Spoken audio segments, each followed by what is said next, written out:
ชีสบอมค่ะจริงๆต้องบอกว่ามันเป็นคลาสสิกแซนด์วิชที่มีมานานนะเราก็มาปรับรูปร่างหน้าตาให้มันทันสมัยขึ้นมา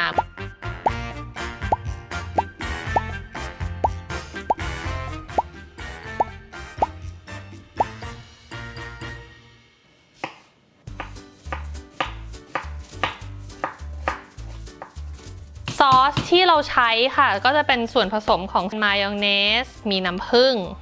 ซอสพริกศรีราชาแล้วก็มีมัสตาร์ดค่ะ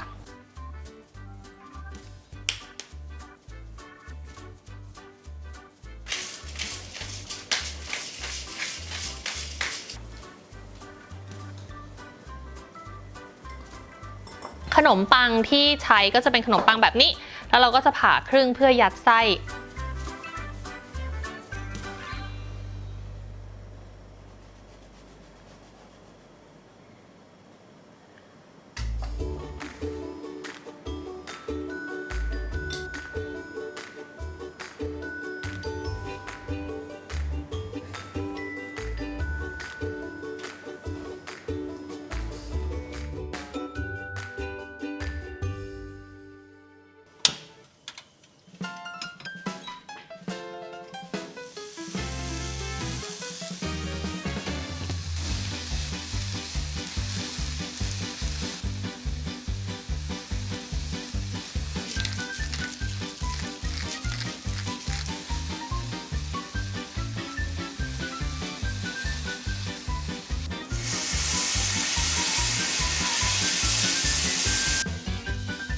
จะใช้เนื้อสไลด์จะง่ายๆนะคะถ้าใครไม่ทานเนื้ออยากจะเปลี่ยนเป็นหมู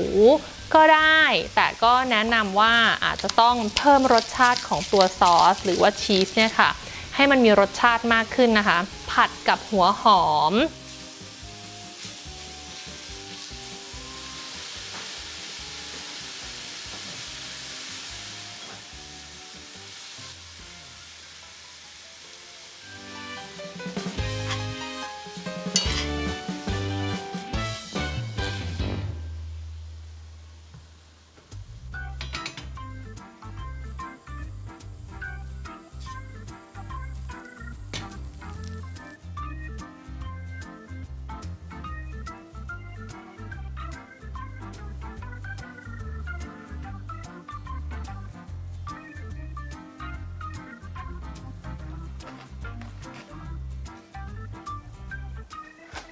ชีสที่ใช้เนี่ยจริงๆต้องใช้โพรโวลองแหละแต่ใช้มอสซาเรลล่ากับโพรโวลองคู่กันเพื่อความยืดด้วยนะคะ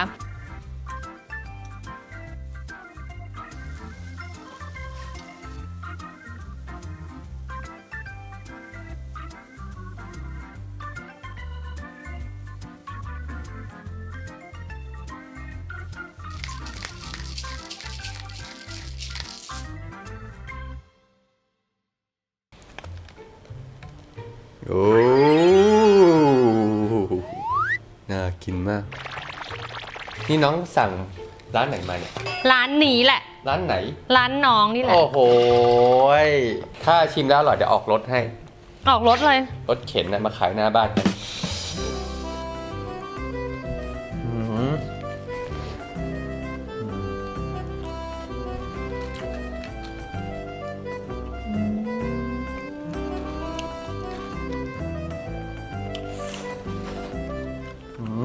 มันดีมากเลยอ่ะจริงๆแล้วตอนทำก็คิดว่าจะอร่อยนะแต่ไม่คิดว่าจะอร่อยขนาดนี้จริงจริงอะไรล่ะอร่อยจริงๆอร่อยจริงๆอร่อยหอมชีสเค็มๆมันๆเนื้อนุ่มจริงๆขายได้เลยจริงๆเอาไงหรือจะเอาดีทางไหนไปสักทาง